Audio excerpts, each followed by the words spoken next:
their Cordova creator of the Leicester equaliser. El Khanous, how much room does he have here? El Khanous going for goal, and he finds it as well. What a turnaround here at the Tottenham Hotspur Stadium. 4 minutes, Leicester have soaked up so much pressure. Fatawi jinking feet to get beyond his man, and the header from Jamie Vardy makes it 2. Wood should score. Wood Knockout. Yes! Yes! Anthony Knockout has done it. Tielemans lining one up. What a goal! What a brilliant goal by Youri Tielemans! And the Leicester City fans go absolutely potty. In behind Damian Vardy. It's 11. It's heaven for Jamie Vardy. Hold the back page. Hold the front page. A Leicester player has smashed the record.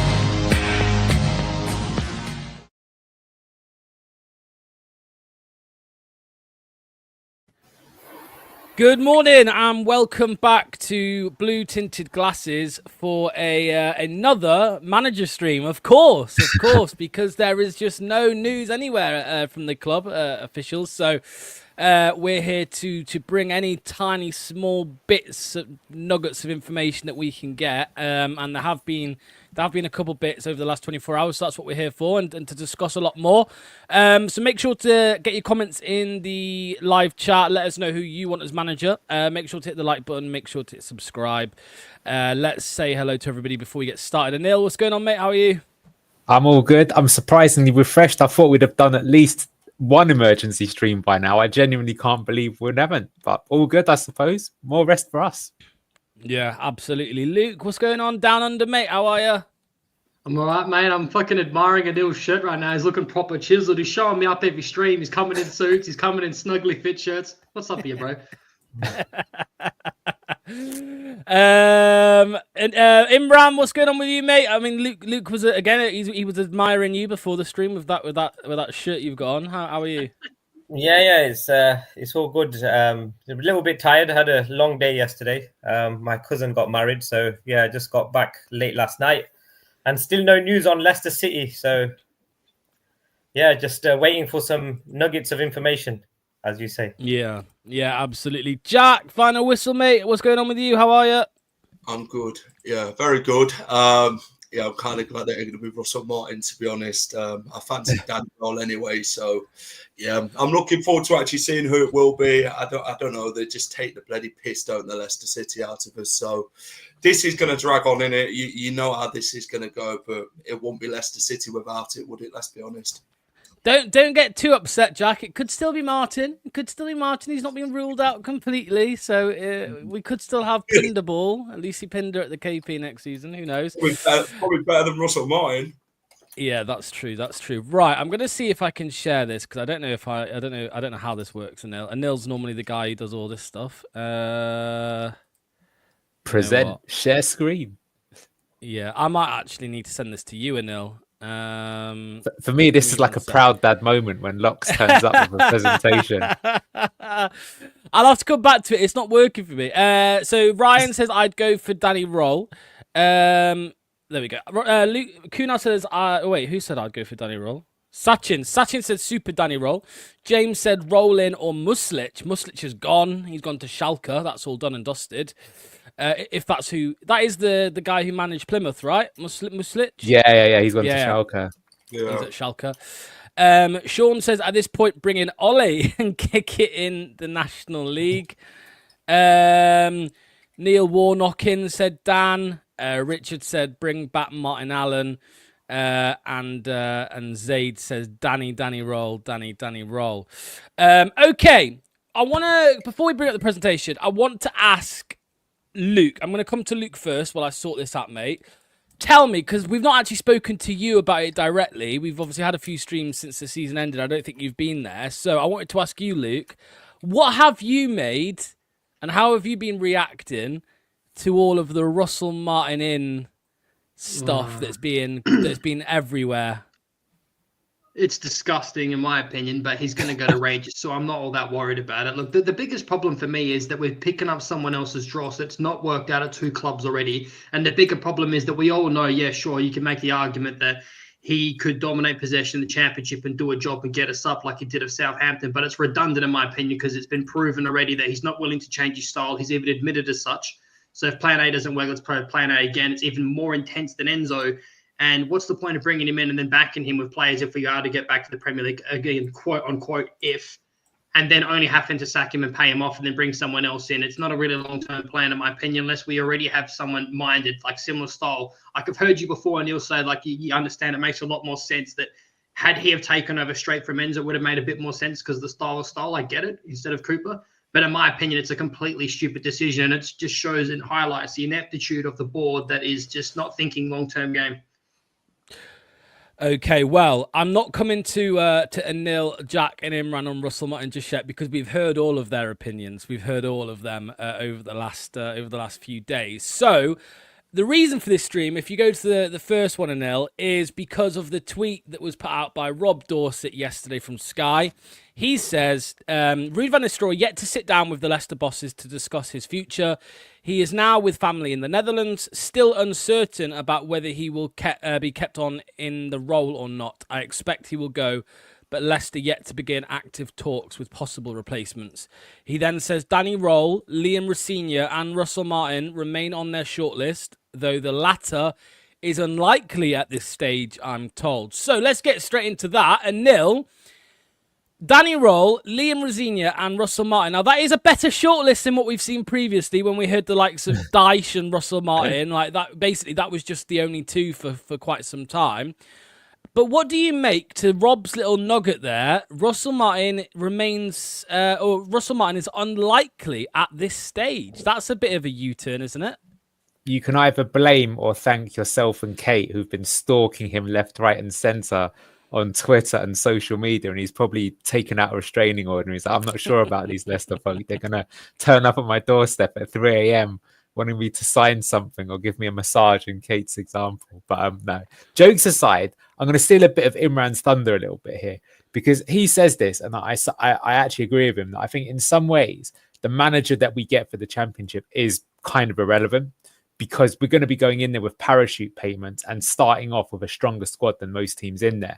Now, of course, the elephant in the room is the points deduction. It doesn't matter if you're the living reincarnation of, like, you know, Pep Guardiola and Jurgen Klopp. If you're starting on minus 15 points, you may not be able to get promoted. But I will say that we said last week, we were talking about how to fix LCFC. You know, it's also going to come up on this week's show as well. It's like, you know, the having joined up thinking. And I would say at least what I think is positive about these three is that these are the sort of appointments that we should be going for. Steve Cooper was not. So even if you don't like Russell Martin, I'm a bit surprised that Luke is so completely dead set against Russell Martin, because I think at least the way that he plays is similar to what our squad is set up for. So it's good to see these three are being linked. But I have to say personally, I'm sure everyone's with it, is that what are they doing, Top and Rudkin? It's honestly a disgrace. We've known we've been relegated for months. They're swanning around probably playing polo or whatever. Look at Southampton. They've got their act together this time round. Why is Will still not in this conversation, Locks? Well, the answer is because he's already gone to Southampton. But how could we let that happen?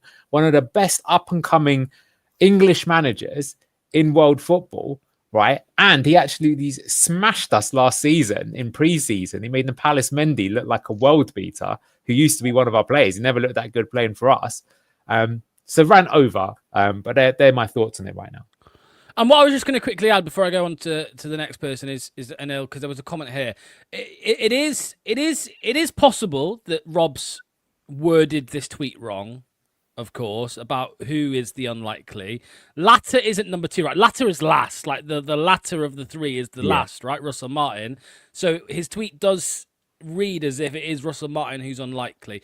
But I have seen some people online saying Rosenior could be who he's referring to as unlikely, and there's a reason for that, which we'll get on to. Well, I'll say it now. It's because he signed a contract at Strasbourg about 5 weeks ago, and there was a comment earlier saying that. However, as it says here, let me try and find it. I think somebody said the contract he signed, here we go, unless it was so that, so there could have been a clause put into his contract, basically, that you know, a release clause or something like that. Jack, let me come to you next, mate, because again, we spoke to you quite recently about Russell Martin, and I know you've done your own shows about Russell Martin. What are your thoughts now seeing this tweet from Rob basically saying that it's probably unlikely? Do you think, Jack, that the fans might have given the club second thoughts? Because if you think back to when Steve Cooper was appointed, there was so many people who were like dead against it. But I feel like this time around with Russell Martin, it has been literally like 99% of the fan base have rejected the idea of him coming in. The fans were singing Russell Martin's a wanker in the away end at Bournemouth before he was even, before he's even at the club. Do you think the fans might have made the club have second thoughts? Yeah, I do. The fans are not wanting Russell Martin at all, are they? They've been asked a question and they've made their feelings known at Bournemouth away. Whether these executives who watch these Leicester games when Brooklyn and Top are there thought, you know what, this is what Leicester fans had to think about Russell Martin at the weekend. Maybe we need to reconsider this and go with someone who we can all get on board with. Leicester have either got to roll in or roll out with this appointment. They either want it or they don't. Danny Rohl is a good manager. He's a good coach. Got the best out of Sheffield Wednesday with a shoestring budget. Saved them from relegation when they looked dead and buried that season he took over. Liam Rosenior, fantastic with the youth. I was surprised Hull City got rid of him, to be fair. I think it was a bit of disrespect there for me. I thought he'd done a fantastic job. I think he deserved a lot more from them. But like you say, when he signs a new contract with Strasbourg, and obviously I think they're going to be playing European football next season, aren't they? So is he going to want to swap Leicester for European football? That's up to him, innit? But Russell Martin, Leicester fans don't want it. And like you say, it's good to see that other names now have actually come in the hat, and maybe we'll hear more on it now going forward. You're locked, muted. Sorry, mate. Imran, as Anil mentioned, you're very much of the opinion that it doesn't matter too much about what manager comes in for the Championship. I think you feel the same about Ruud as well, right? You think Ruud would do a job in the Championship. But are you happy, Imran, to read this from Rob, if it's true that that Russell Martin is unlikely? Yeah, I mean, he's not the kind of manager I'd want at the club because, as you know, I don't like this passy game too much. And he's a lot worse than Enzo. Tippy-tappy. Yeah, tippy-tappy. So, yeah, I mean, look, I think, the biggest shadow hanging over all of this is PSR, right? Like Anil alluded on earlier. I'm just really pissed off that we've got the money to spend. We've not spent it wisely. We've still got a lot more money to spend, but we're not allowed to spend it now. Does that make sense? So I don't think Top's short of any cash. It's just that we haven't spent wisely in the past and we've broken the rules. And because of all of that, wages, transfer fees, poor decisions, we're in a position now where we have to look at these, I wouldn't say low rate managers, but these emerging managers with some pedigree rather than a lot of pedigree. So that's where I stand on the manager situation. Yeah, Russell Martin from those three on the screen, I'd probably say he'd be my third choice, but I can't see us getting Liam Rosenior as well. Can't see it happening. So it's either Danny Rohl, Russell Martin, or we stick with Ruud. Well, let's go to the next slide. So the first name on that list, of course, is Danny Rohl, and he's been linked heavily with lots of different clubs, actually, as you can see. Because I know Luke has been quite sceptical. He was a couple of weeks ago when we were talking about Danny Rohl. I think Luke, you just probably don't know much about him, right? You just don't know much about Danny Rohl to form much of a judgment. But so. I kind of knew, but I didn't know for sure, Anil, that this is actually Danny Rohl's first full, permanent manager job. Yeah. Obviously, you can see he came through as an analyst at Leipzig, assistant manager at the under-17s, assistant manager for the first team, assistant manager at Southampton. Who was that with? Was that Hasenhüttl? Says it here. Hasenhüttl. Ah, yes. Yeah, there we go. Then he was assistant manager under Hansi Flick at Bayern Munich and Germany. And then he took the job at Sheffield Wednesday. Now, there's going to be a lot of context that needs to be given, I think, with some of the slides here, Anil. But I'll start with you, mate. 1.36 points per game there with Sheffield Wednesday. I think that the highest position was wherever they are now, 13th, 12th, something like that. But he has stabilised a team that was in, not, I wouldn't say free fall, but they were a mess. They were absolute mess on and off the pitch. Their owner right now, as of yesterday, has not paid their players' wages for the second month in a row, or they've been late paying the wages for the second month in a row. For me, Anil, he's done a really good job at Sheffield Wednesday. Absolutely. This is the one that I'm most excited about because I think he's got the highest ceiling. It says a lot that Ralph Hussenhuttl, he, as soon as he came in at Southampton, said, we got to get this guy. This guy's so good. He's up and coming. Look at his career there. I think it says a lot about someone that, unlike nepotism, like, let's be honest, Ruud van Nistelrooy, he was allowed to become a coach because he was a great player. This guy had to work his way up from a video analyst, right, to assistant manager. He's worked his way all the way through the youth, all the way to making it up to become a manager. What does that suggest? Suggest someone who's ambitious, suggest someone who's still going places, suggest someone who's climbing the ladder. Look who he's worked under. Hansi Flick. Anyone seen Barcelona this season? Pretty decent. Yeah. Anyone remember Bayern Munich when Hansi Flick was the manager? Won the treble. Worked at Red Bull Leipzig. Red Bull have got a really good model where they know how to run a club. Do the people that own Leicester City know how to run the club? PSR breaches and starting on minus point deductions would suggest they don't.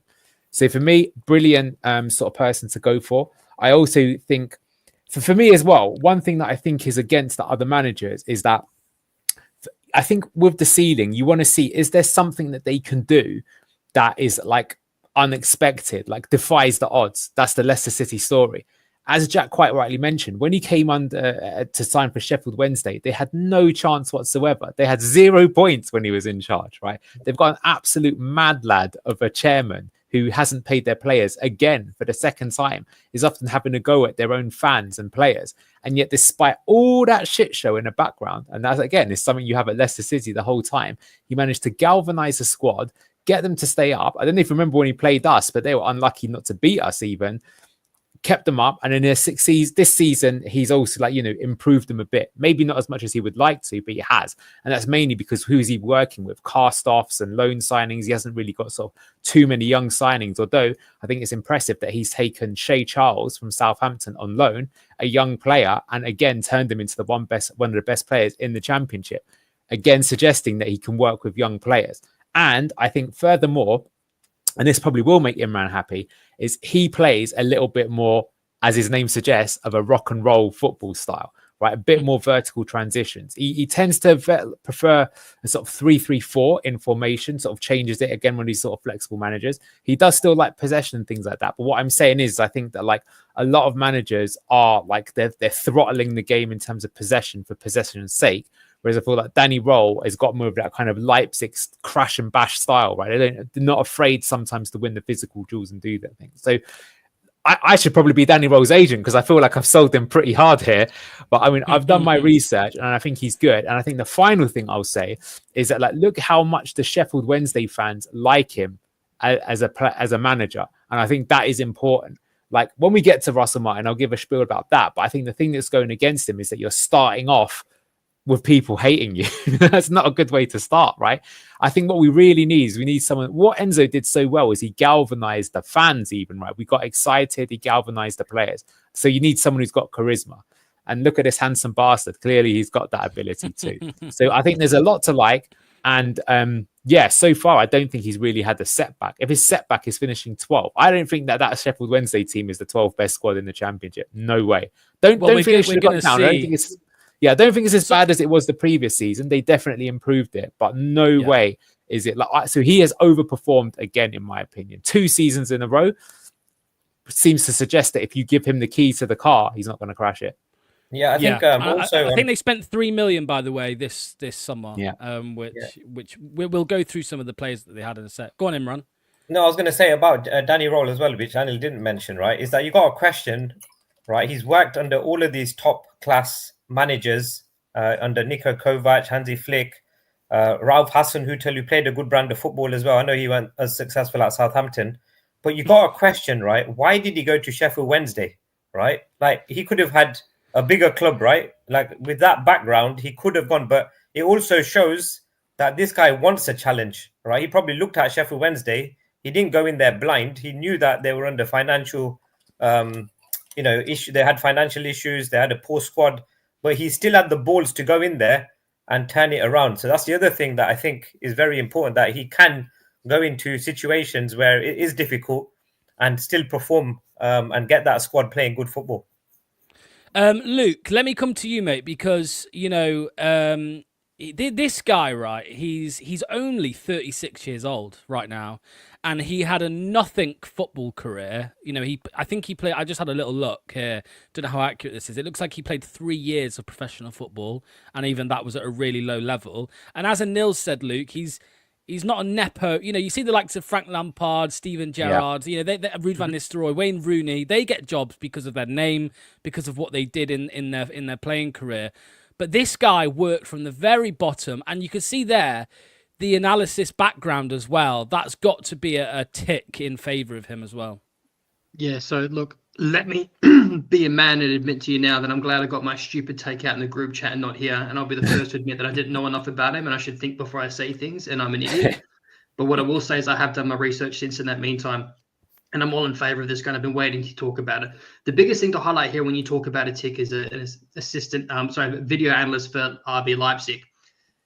That shows to me that he's pragmatic. He's able to read the game. He may have a style in football, whether it be rock and roll and fast and transition, have been really hard and physical. But the thing is that he's going to look at games like a Neil on steroids, where he's come up on all this stuff, right? And he's going to be able to set up that suggests to me that he can do his diligence in the Championship, and then he can come to the Premier League, with his style in place, but be willing to change it. Kind of similar to the lad that's at Brentford. I keep forgetting his name. I'm sorry, the manager at Brentford. He's got his style, but he's willing to change it. What's his name? Thomas Frank. Thank you, sir.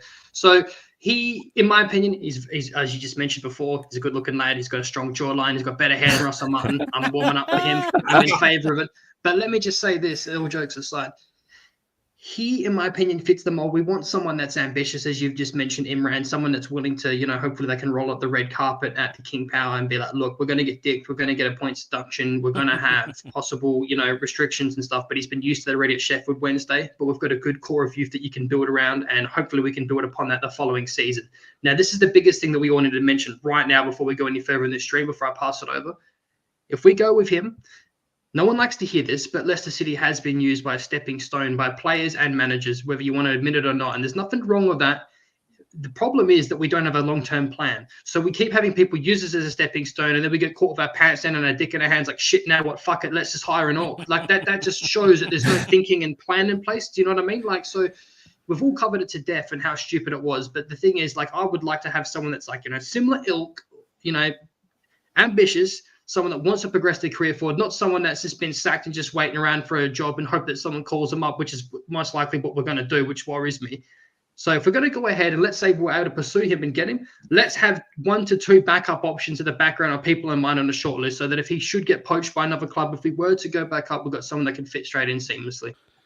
Jack, let me come to you on that, mate, because, Luke mentioned their stepping stone, but the way I look at it, although I do get very bitter when managers and players leave us, I do. I had Enzo Maresca on Fraud Watch the other night, so I'm a bit bitter about him leaving. But there is a food chain in football, Jack, and we're not at the top of it. And if he gets poached by a big club, it means that he's brought success to Leicester. It means that he's won a lot of games, because you don't just get, he gets us promoted. And I would say as well, by the way, that the Enzo Maresca, it's very rare that you get promoted and your manager gets taken by Chelsea. That's extremely rare.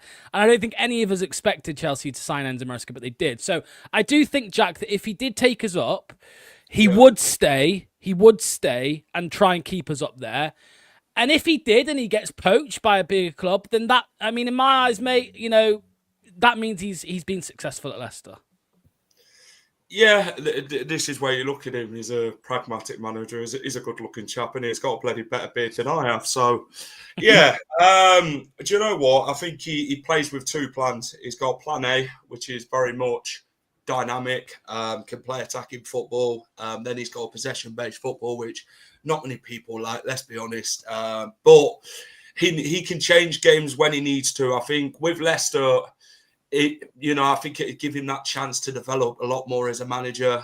He'd have a lot more probably to spend, even though some of the managers ain't even been backed here, like Ruud van Nistelrooy. But the thing is, he'll bring something different, a lot more character, a lot more charisma to this team. He's got a lot more youth players to work with, like Fatawu, Ben Nelson's, Will Alves, them types of players, Will Golding. So I think it's an exciting challenge for him. I think if he goes to the Premier League, he'll know what he wants and how to get there. I think he's, like you say, he's a passionate manager with a vision. And this is what you want as a manager. You don't want someone who just talks the talk. You want someone to also go and walk the walk. And I think this is the type of guy you're looking for. And I think this guy can back it up. I'm very impressed with him. I think I've watched Sheffield Wednesday under him. I think he brings a different dynamic to the game. And I think he'd be good for us. I think, obviously, the target is to get us back to the Premier League. And I think when he does, I think he'll be good. Like you say, you're doing well in football when the big teams come calling. Look at Enzo, he went to Chelsea, so it's not too bad after all. He goes and wins a European Cup, doesn't he, on his first season? So, yeah, let's hope it's a long-term vision. I know all this football gets talked about, long-term plan, this, that and the other, but the board have got to stick to their word. There's no lying through their teeth this time. They've got to either back him or don't bother at all. I'll tell you what's interesting as well, though, Anil. There seems to be like a weird... There's something weird going on behind the scenes because we're linked with the Sheffield Wednesday coach, that Pedersen guy. We're also this is all rumours, by the way. There is literally no evidence in this, but I saw a rumour the other day about fucking Dean Windass. Is it Dean or Josh? Josh. Dean's the older one. Yeah. Josh Windass. So I don't know, but if you go to the next slide, Anil, we'll see here that where he finished and the team that he had. I mean, you can see here. So yeah, Sheffield Wednesday finished 12th, which was above the likes of Norwich, Watford, Stoke, Hull, Luton, obviously, who went down. And I mean, if I look at that, Anil, that starting 11 there, I don't know if that was like the average, the players that played the most or not, but that is, for me, people might disagree, that is not a 12th place team in the Championship. Like that is a stinking squad in my opinion. Yeah, that's working with scraps. I think the two players that I would highlight here are the Charles brothers there. So you got Pierce Charles in goal. I think he's only 19 years old, so he gave a 19-year-old goalkeeper, very good, playing out of his feet. Considered one of their star players at Sheffield Wednesday. He kept with him the whole way through, developed him. Good if you've got a player called Jakub Stolarczyk, who might be your keeper in the season coming up. And as I say, they loaned Shea Charles. Shea Charles was, I think, captain for Man City under 19s or under 21s when Southampton signed him. I think it's taken him longer than expected to start making the grade, but he's highly rated for a reason. And he got the best out of him on loan. So again, I think we're a sort of club that are likely to loan in talent. So, yeah, look, I think you can look at that. And they have got, I think, a lot of aging players, Windass and Barry Bannon probably being the two examples of that. But he can also develop youth. And I think, I agree with you, Locks. My expectation for next season is I don't think we'll go up because I think we'll have a heavy points deduction. Although we might still, because we could get to the playoffs. So what I want to see is a manager who's going to basically got a 2-year job, and their job is really to make Jake Evans, Jeremy Monga, Aluko, Henry Cartwright, turn these guys into absolute, at worst, Casey McAteer level, in my opinion, which is like really solid upper Championship players, if not Premier League players, right? And then use that for the second season to catapult, saving us loads of finances. So I'm encouraged, I think, to do that. One other player I'd quickly throw out, you might remember there, Jan Valery at right back. He also used to play for Southampton. He got discarded by them. I think he ended up in French League 2 or whatever like that. Picked them up for a free transfer. Got a good season out of him. Again, that's kind of like, do you remember when we won the title? We won the title with players like Christian Fuchs and Danny Simpson, right? Other people didn't really want these players, Mark Albrighton, but a good manager gets a tune out of those players and turns them into something special. I wouldn't say turn them into something special, but didn't do too bad with him. Yeah, I mean, Luke, what do you make to... let me bring this comment up quickly. I'm honestly sceptical. If Top or Rudkin select the next manager, I cannot trust that it will be a good appointment. Did you start that, Luke? Yes, I did. The reason I started that is because we need some transparency. We've talked about it a lot across the board at Leicester City. The reason why I brought this up, Sean always puts good comments, but I agree with him. But at the same time, I want to know who is in charge of some of the good signings that we've made, because we've been absolutely rinsing the board and well and rightly so. But we still got Enzo at the end of the day. We still got Fatawu, Mads Hermansen, Bilal. There is still good decision making that is still not discussed about as much. But obviously it's much more worse. But who is in charge of that? I want to know. Because we need. I'm got no faith in the board whatsoever. Don't get me wrong. But there's still some good decisions coming from somewhere. Whether that be Martin Glover or who else, I don't know. But what are your thoughts on that? It's so hard for us to know. Like we just don't know who is responsible for what signings unless little bits of information come out. Like we heard that Fatawu, for example, was a Martin Glover pick, and he kind of chased Enzo around the training ground, saying we need to sign this guy, similar to what Steve Walsh did with N'Golo Kante and Ranieri, 10 years ago. But I mean, Jack, this goes back to transparency, innit? Because we don't know everybody's roles. We don't know how decisions are made at the club. There is literally, the club don't speak about it, so we don't know. And we have to rely on stories from, I know you get Tanner on your channel as well. Like you have to rely on stories from journalists to try and work out who does make decisions, and it's really hard to figure out. Yeah, I mean, you can always sort of look at it. You look at Steve Cooper's signings last season, Buonanotte, El Canoes, they would have been, I think Martin Glover's signings, the scout would have looked at them quite thoroughly, to be fair, and thought, you know what, we've got players here for Leicester to look at. Jordan Ayew, I definitely think was a Steve Cooper signing. I'm sorry, he had Andre Ayew at bloody Forest, for God's sake. So if he could hire the old Ayew family, he would. In my opinion, Oliver Skip is just an overpaid what we paid for him. He should never pay 20 million quid, and that was more of a Steve Cooper signing as well. But I don't think Steve even expected us to pay that much from him. But all the younger players like you say Bilal and that, I think they would have been Martin Glover signings. But then the older players, the experienced players, would have been Steve Cooper's type of signings, like manager signings, because every manager likes to have experienced players who they've either worked with along the way or would like to work with now. What's everybody's verdict then on Danny Rohl? Let's go through it. Nil, this is your number one choice, right? Actually, no. Let's do this at the end. Ignore that. Let's do it at the end. My number one pick is Luke. This is number 2. If we go to the next one, Nil. So the next man on the list here is Liam Rosenior. Now, Imran, I think you mentioned it at the start. For me, this is the least likely. I know Dorset said, Martin's unlikely, but for me, this one's the least likely. And the reason for that is because he's got Conference League. He qualified for the Conference League with Strasbourg. They probably should have got Europa League. I think they had a little bit of a poor end to the season. But they've qualified for European football. He's clearly building something there, and he is a part of that Chelsea group. Strasbourg, of course, is the sister club of Chelsea. You never know when Chelsea inevitably sack Enzo, and that's not any shade on Enzo. That's shade on Chelsea. When they do sack Enzo, this guy could be the next in line for that. So, what do you think on this one, Imran? Do you think this is as unlikely as I do? Because I think it's near on impossible, personally. Yeah, I think it's very, very unlikely. Although, you know what, I've not watched much of Hull last season, but the 2 times we played them, they were actually the better team. I think they beat us at the King Power. That was our first defeat last season. They played really well, and then when we went to their place, when it was 2-2 again, they were the better team. And I looked at the manager then, and I thought to myself, this guy is pretty good, because that's when I started doing a bit of research about him. He obviously was at Derby. He did pretty well there. They're struggling as well. Can I just add one thing there, Imran? Yeah. Can I just add one thing, mate? Sorry.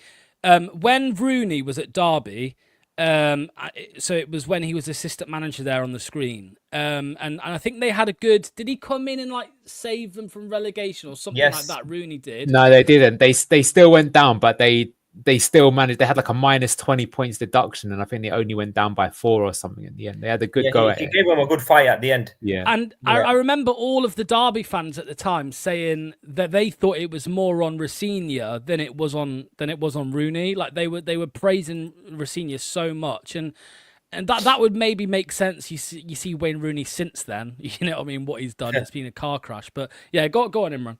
No, I was going to say, even at Hull, right? So when he left Hull last season, right? I Yeah. think he was sacked, right? They let him go. Yes.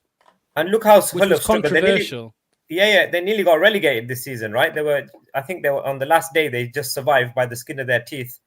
So you can tell that wherever he's been as well, he's had a positive momentum shift wherever he's been as well. I'm not sure about his Brighton days, but both at Derby and Hull and at Strasbourg, the momentum has accelerated under Rosenior. So again, I think it's unlikely, but I wouldn't mind him as well. He's young, he plays a good brand of football, and he's quite a cool dude, isn't he? I like the way he wears the scarf as well. So yeah, I wouldn't have a problem. I just can't see him. I just can't see him coming though. But yeah, that's my views on him. And Neil, what's your take on this one? Because he's not done the rounds as much as Rohl, for example, but he has started quite low down there as under 23 assistant manager, then a coach at Derby, then obviously assistant manager, caretaker, and then manager at Hull. And as Imran alluded to, Anil, like it was controversial when Hull sacked him. I thought, well, at the time, Anil, I was kind of torn on it because I thought I thought he did. Yeah, I thought we had a top six squad with like Fabio Carvalho on loan as well, and so. I don't think they probably shouldn't have. Well, they definitely shouldn't have sacked him. You look at them now, but they did underperform that season in my eyes. Yeah, I agree with that as well. I definitely think it's something there. I think he did a bit of a disservice to say that he's not got as much as Danny Rohl. I mean, clearly because he was a player at a slightly higher level. And has a very famous father, that he got a bit of a leg up compared to some other ones. But you can still see, as Imran says, what I respect about Liam Rosenior is that he's done the hard graft, right? He's gone down to those. He never complained when he was in charge of Derby, etc., etc. And I think that's something that's you want to see in a manager, right? Like, I think you need that kind of fighting spirit. Done a good job. Play some good stuff. I think stylistically, he's not too, again, dissimilar from Enzo. That's one of the reasons why the Chelsea, the blue group, got him, because you're right, they're thinking ahead with succession planning, and of course they want Enzo Maresca to stay there. They gave him a 7-year deal, but what if it doesn't work out? Have someone that's also working with some of their players over at Strasbourg, so he's got a similar style of play, inverting players at times, good with possession. A lot to like about him. English, up and coming. I think he speaks really well. I don't know if you've seen him when he does his press conference. I have seen him sometimes throw the toys out of the pram a little bit as well, but I think that's also important. You've got to see being a manager is a stressful situation. A lot of promise. I think for me, maybe I don't see him as having such a high ceiling, but I might be a bit unfair. I think he, like our next candidate when we get to him as well, is kind of dead set on playing a certain style and doesn't want to deviate away from it too much. I don't necessarily have a problem with that, but I guess my fear is sometimes with managers like that is they might have learned it off someone else, and therefore they're only good at implementing that style. And can they kind of think for themselves? And because football's an always evolving sort of game. Like, I don't know if you've seen it this morning, but Pep Linders, who was Jurgen Klopp's assistant manager at Liverpool, has actually gone to Man City also as an assistant. Yeah. But what's interesting about Pep Linders is that twice he tried to become a manager in his own right. I think he's just come from Red Bull Salzburg, and he failed there, basically. So sometimes you get people like that. And I wonder if he's too bedded to one style or it didn't quite translate. But yeah, look, I'd be really happy if we got Liam Rosenior. I think he'd be really good. I think he's sort of person as well that looks like he's looking for a project himself, could be there for a long time. I also do like the fact that it'd be good that, I think in an ideal world, having an upcoming English manager would be amazing, because... Yeah, I think you just get you want, again, like I said to you with Danny Rohl thing, I want someone who can connect to the club, and I think we would get that with someone like him. So yeah, I think a really solid appointment, a lot to like about it. And yeah, let's concentrate on the current season.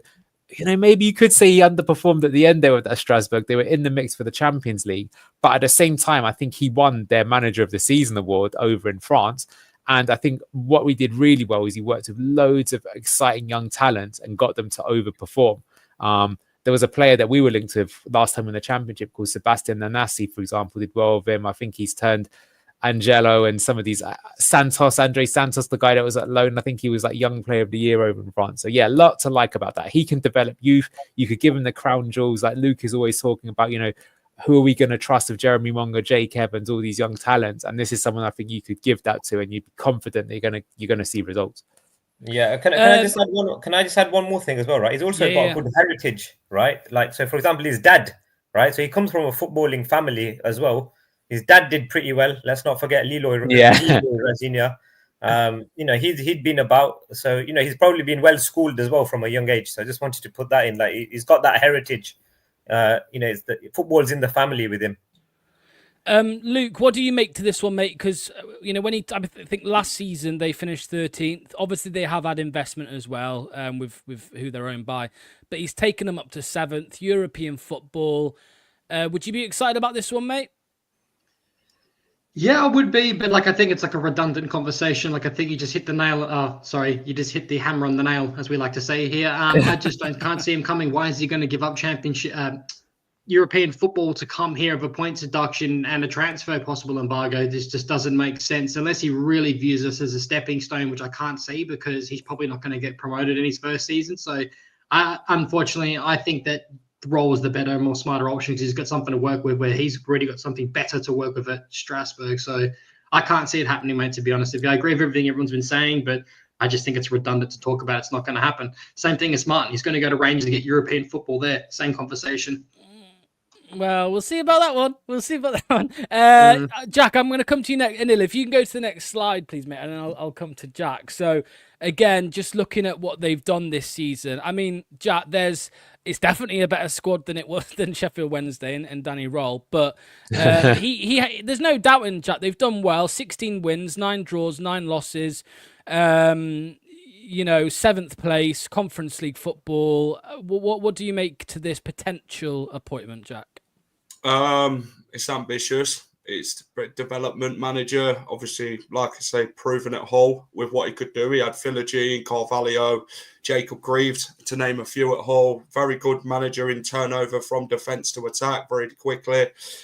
Outplayed Leicester last season on both occasions. The best side of what the squad in the league last year, Leicester City, by the way. And they come with no fright, nothing, just played football, They enjoyed it under him. And Strasbourg, again, sort of struggled, mid-table club, and he's took them one step further this year. And that shows that you always need that sort of appointment in it to come in, a bit of the ambition, a bit more, knows what he wants and how to get it. And Liam Rosenior's fit the bill well. You look at some of the players, it is better than Sheffield Wednesday's, let's be honest. But like I say, would he want to swap European football for Leicester City? I don't physically see it. I don't think I'd do it myself unless there was a real great project in there for me. But he's a long-term manager. He's worked well at Derby. I think he was the man behind Derby's thing when Rooney were there. I'd admit it. I talked to a Hull fan on a regular basis about Rosenior, and he said the same. So I won't be against the appointment. Him and Rohl would be the ones I'd take over Russell Martin. But can I see Rosenior, if you had to get one of the two? I think Danny Rohl would come, and I think Rosenior would rather want European football, like Luke said. I just noticed as well that he's managing Desiree Doué's little brother there as a centre back. So there we go. That's all good, Luke. Okay. We are going to, somebody put a comment in, we are going to do a poll at the end so that everybody can have their pick. But, Anil, let's go on to the final one from Rob's tweet, of course. There are more managers out there, which we'll discuss at some point. Russell Martin. So as we can see, MK Dons, manager at MK Dons, and this is different to the other two, where you can see his starting point. Obviously, he played at MK Dons and he took over. I think he was player manager at first, and then at the end of the season, he just became the manager. Then he took over at Swansea, and then, of course, as we all know, Southampton. Now, I'll come to you first on this one, Anil.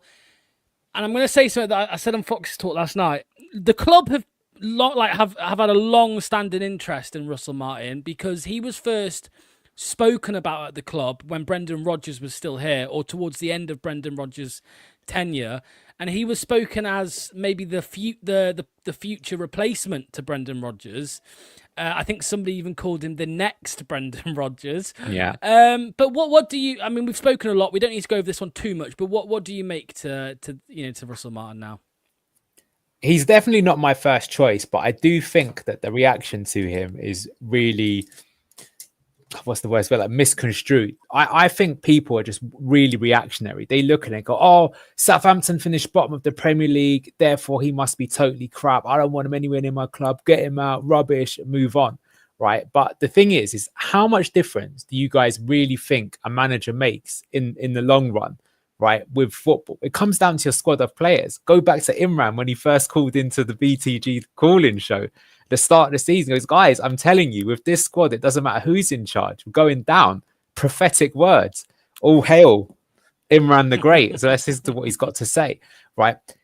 When we're in a championship, we're going to have one of the best squads. So whoever's in charge of it is going to get a tune out of it. Now, I can show you this later if you want. Maybe we can save it for another show. But when we were doing our preview for Southampton last season, we looked at how we set up and his patterns of play and everything like that. It's so similar to Enzo. It's like attacking with 5. It's inverting players. It's trying to bait people onto the press and pass around them. It's looking for the fast transition when it's available, but if it isn't, keep hold of the ball. He's trying to play modern football, right? And the problem is that in the Premier League, it didn't work because he had literally the worst squad, right? I remind you that 2 other managers came in after Russell Martin. I don't think they got more points than he did, right? So it just proves to you that it didn't matter who the manager was. With that squad, they were not staying up. Now, in the Championship, maybe you could say he underperformed because Ipswich finished above them. Leeds finished above them in the table as well, although they beat them 3 times that season. We didn't beat Leeds any time when we were in the division. And ultimately, he did get promoted. That is maybe a fair argument to say. Now, I think people don't like him as a person. That's fair enough. You're entitled to say that. I think when people say he's like a Poundland Brendan Rodgers, they mean both the good and the bad. And I think the bad side of being that little bit smug, bit, full of yourself type of thing. And I suppose the question would be, if you appoint someone like him, or if you got promoted, would that also not work again when you're in the Premier League? And, he hasn't really shown that he'll change his style of football. The podcast that everyone mentions about, speaking to Gary Lineker, it's interesting that he mentioned that he wouldn't tweak the formation, but he didn't say that he'd tweak the style of play. And Southampton, they were caught out a lot in terms of trying to play out from the back against teams that were really good at pressing. At least you saw with Enzo in the Championship, he actually started to be a bit more flexible towards that in the end and going a bit more longer and more direct. But the reason why teams have been looking at Russell Martin is the same reason why Bayern Munich looked at Vincent Kompany or Chelsea looked at Enzo Maresca. They're like, okay, this guy does actually understand football, right? It's just he hasn't really got a squad to play the style of football that he's trying to do, but he's still getting relative success out of it wherever he's been, showing that he's not awful. So the logic is that if you give someone like that a good squad, it will actually improve and they'll do quite well. Vincent Kompany's just won the title. Enzo Maresca's just got Champions League and won a European trophy as an example, right? So I think it stands to reason that if you gave Russell Martin a squad like Leicester in the Championship and a few seasons, he's probably going to get you out of the Championship. After that, you don't know. But there you go. That would be my kind of stance on it. But I know it's not a popular opinion. And I would say that I think the fact that the fan base is so against him from game 1 would make him a very dangerous appointment, because I just think it's already pretty toxic at the King Power. Imagine if you lose the first game to, I don't know, a Sheffield Wednesday, for example. Oh my God, we wouldn't want to be the manager in charge back then. Imagine we lost the first game to Danny Rohl's Sheffield Wednesday. That would be get very toxic. Go on, Luke. I know you've got to jump, mate. So I'll come to you. I'll come to you next. No, on this one, mate. Before you go, sorry, Anil, if you go to the next slide, we'll see. We'll see what they did. Obviously, last season. Go on, Luke. Okay, so look, the way he sets up his back is different to Enzo, in my opinion. Yes, I know he inverts his fullbacks, but he plays a super high line trying to play an offside trap. Enzo didn't really set up the back 3 like that, in my opinion. So if we're going to be playing, if we're forced to be playing the likes of, Connor Cody and Yannick Vestergaard, we've all seen what happens when you play a high line of those two. We're going to get absolutely murdered on the ball. We're all making a lot of assumptions here. I'm sick of hearing from everyone here and elsewhere, we're going to dominate possession in the Championship. How do you know that? I come to all of you of this. How do you know that? How do you know what players that we're going to retain? How do you know that how many players are going to be forced to sell? If we play a team of absolute just youth from the academy, can you guarantee that you still think the quality of the youth is going to dominate? Like the likes of Braybrook, who couldn't get a game at Dundee and stuff like that, and all these other players. We've got players of potential. Monga, our Alves, we can safely assume is going to be here. We don't even know if Monga's going to be here next season. There's a lot of players we don't know. Is Fatawani going to be okay? Is Mavididi going to be picked up? We've got a lot of assumptions here that we're all just assuming that we're going to dominate the ball. I would say he would be the man to take us forward. Sorry, go on. All I was going to say was, I would say, look what our pathetic squad did this season to QPR. That's all I would say. We mauled them. Yeah, but a lot of those players might not be there next season against QPR. This is what I'm saying, man. People keep thinking that we're going to boss the ball next season. I'm not even convinced yet because I don't know who's going to be here. This is the problem again of transparency. We don't know who's going to be Even here. Oliver Skip will dominate the ball in a championship, and he will be here next season, 100%. You know it. Skip will be here 100%. We're going to be looking at the coal miner. He's going to have even less of his hair. Hopefully, he just shaves it, comes out a new man, just comes out like a skinhead and just breaks someone's leg of a 2-footed fucking challenge. He'll win me back over straight away. Let's go Brexit ball. Okay, so Russell Martin for me, it's a strong no for me. In my opinion, it's been proven. And the thing is, right? If he says he's not willing to change it, we mentioned before, plan A doesn't work. Try it again. What's going to happen when we have a bad stretch like we did, for instance, under Enzo, where Russell Martin hasn't won the players over? They don't believe in his identity and his system. And when it's not working, when we're going to mix it up, the players are going to get flustered on the pitch and things can fall apart. And then I think morale can therefore drop. And then you mentioned before the King Power is going to be very toxic. I just think it's a recipe for disaster. I don't care how fancy he looks. I think Rohl's better looking now. More Danny Rohl. Anyways, guys, I've got to shoot. It's a strong no for me for Russell Martin. I just don't think he's going to come here anyway. He's going to go to Rangers and get European football there and be the teamy version of Brendan Rodgers, and they can battle it out in the Scottish League that is shooting fish in a fucking barrel. 2 teams versus everyone else. Anyways, guys, take care. Enjoy the rest of your weekend and have a good one. I'll see you later. Yeah, see you soon, Luke, mate. Cheers, mate. Okay, let me come to you next, Jack. Obviously, Russell Martin. Again, I've done the same for all of them. I could have brought up the championship stats, but I've brought up the last season's stats now, because we saw with our own eyes what they did in the championship. In the Premier League, though, Jack, well, 16 games, 1 win, 2 draws, 13 losses. He got 5 points. He had a worse start to Steve Cooper. He had a worse start than Steve Cooper. You could argue, well, actually, I think it's fair to argue he had a worse squad as well. But what do you make to the possibility of Russell Martin coming in, mate? Not for me. Sorry. The guy's more extreme than Enzo Ball. If the fans didn't like Enzo Ball, they definitely ain't the right Russell Martins, Southampton were a side, if you looked at them this season compared to last season, they were a side who very much like to keep the ball a lot. They nullify the wingers. He don't use the wingers to his advantage. They're awful in transition.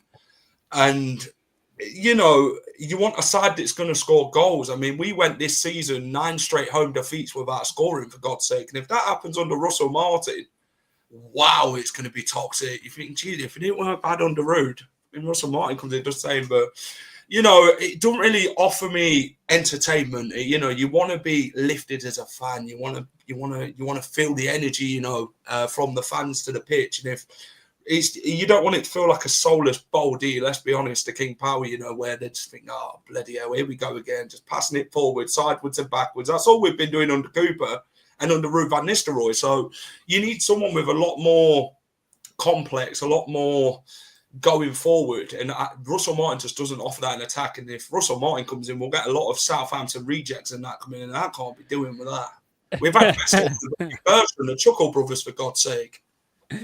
Well, before I come to you, everybody, there is now a poll in the chat, so you can start voting for your pick. There's 170 people watching on YouTube, so I want to see at least 100 votes in the poll. So get over to the YouTube live chat. If you're on Twitter, come to YouTube. There is a poll in the YouTube live chat.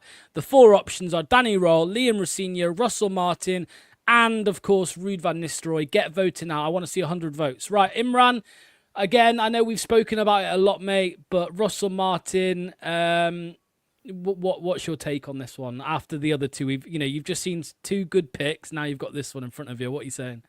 Yeah, I mean, again, I think even if he was to come, I think he'd do okay with us. He's not my choice at all.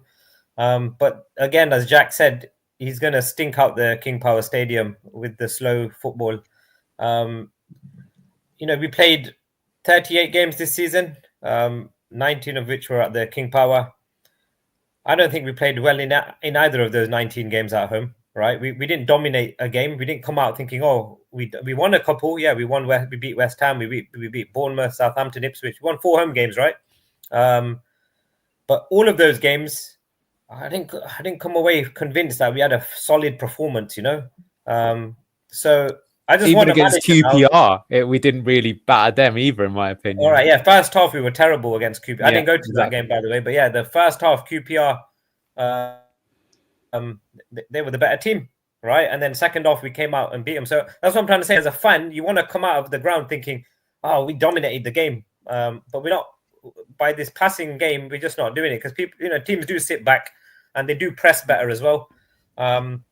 So yeah, I think we've spoken too much about Martin. He'd be okay for us. There's no doubt. Like I said, in the Championship, any manager would do well for us, okay-ish for us. But he's not my choice because, like I said, I just don't like the brand of football. Okay, right. We're going to go around now, each person, and get their pick. There is only 47 votes. Get to the live chat on YouTube. Go to the live chat. There is a poll and vote for your pick. Rohl, Rosenior, Martin, or Ruud. Vote in the live chat, and then we'll bring it up on screen. Anil, I think I know what the answer is going to be for this, mate. But what are you saying for your number one pick out of the three we've spoken about today? Ruud is an Rock option and as well. roll. That's my pick. Rock and Danny roll. Rohl. You're going with Rocky Roll.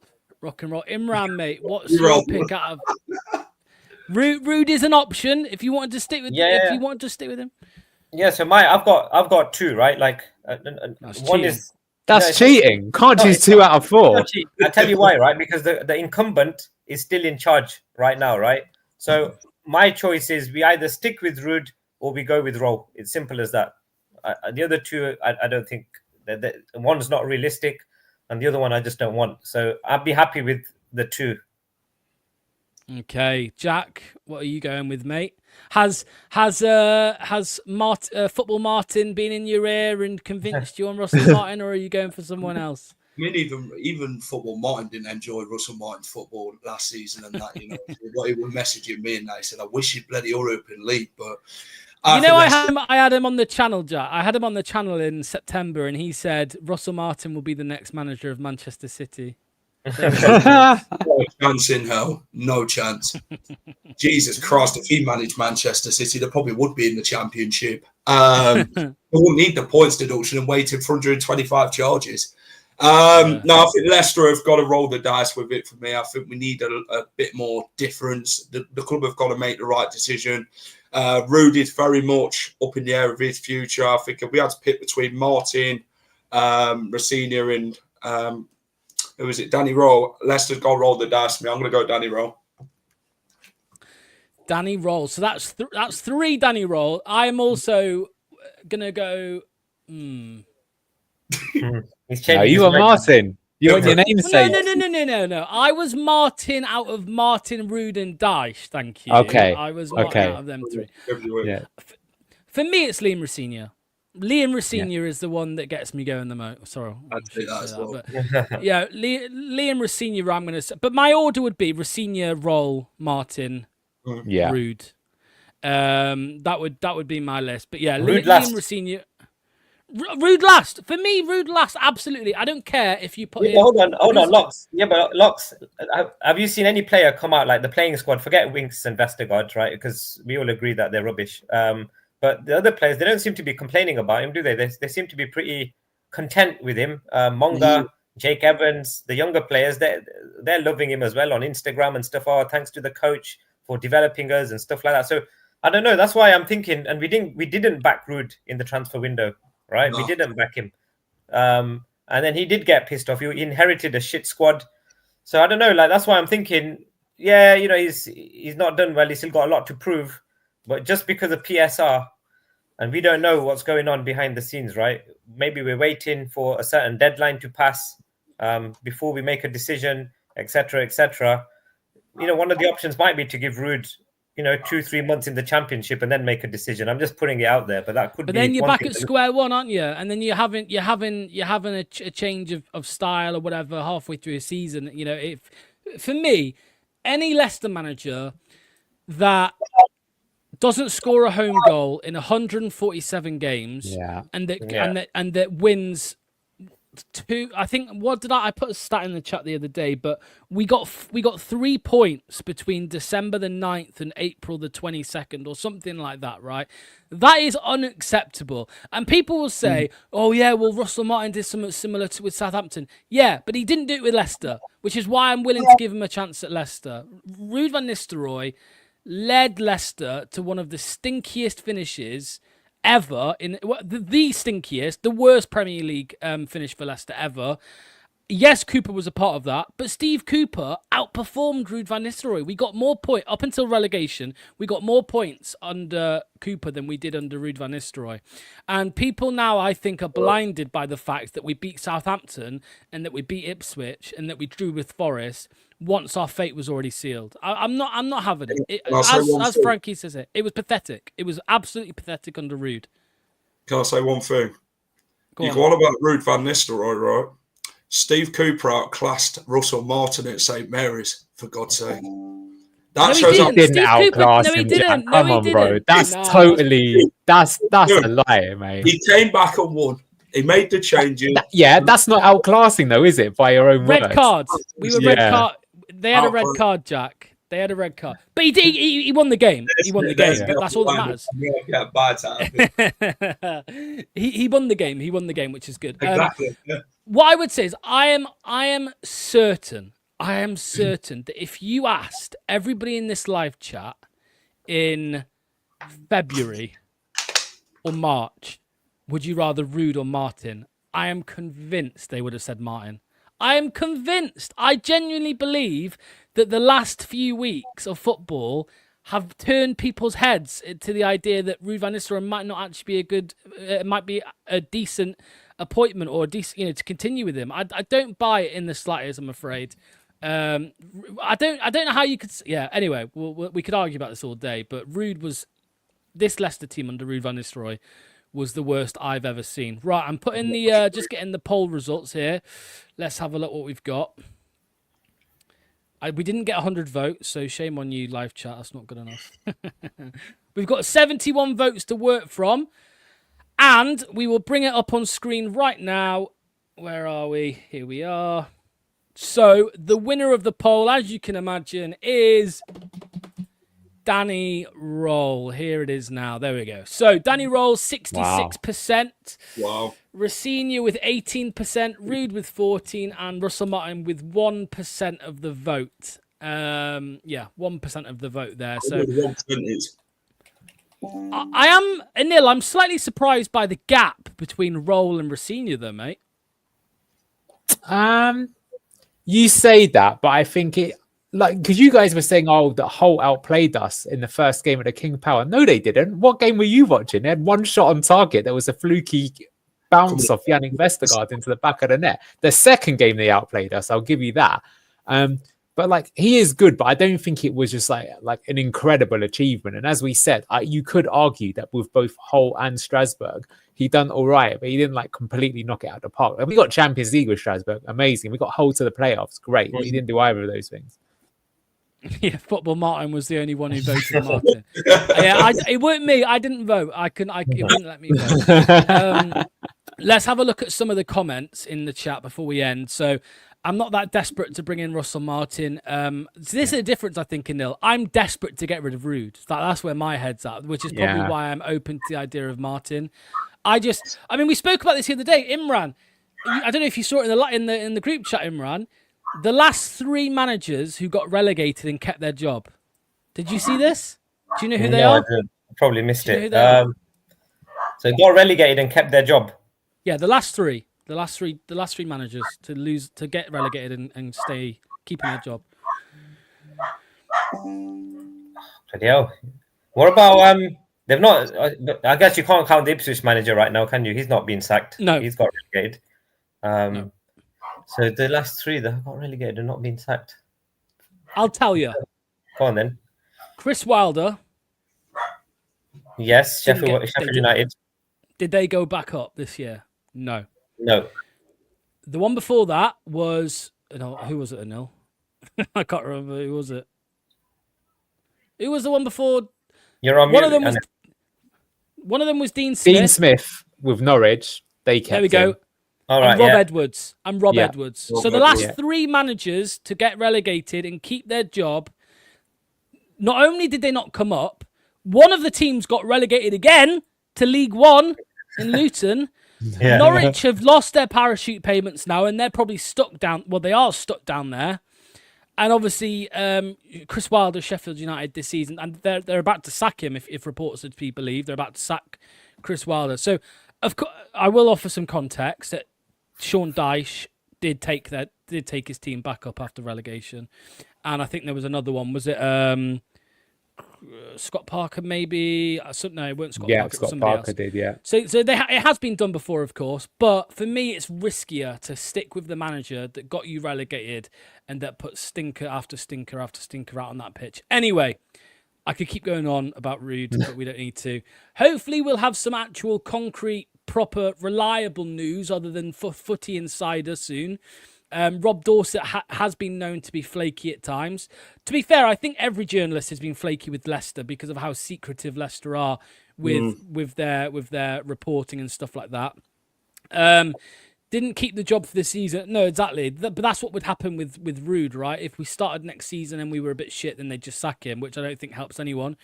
I really think that Rude threw games to make his voice heard by the management. That's unforgivable. Rude out, roll in. Roll in, roll. Roll in, roll. There we go. There's one for you, Anil. The club needs a whole fresh start. Keeping RVN and getting Martin aren't that. Roll is the fresh start. Yeah, I think that's a fair thing to say. And finally, let's end it on a good comment. Let's find one.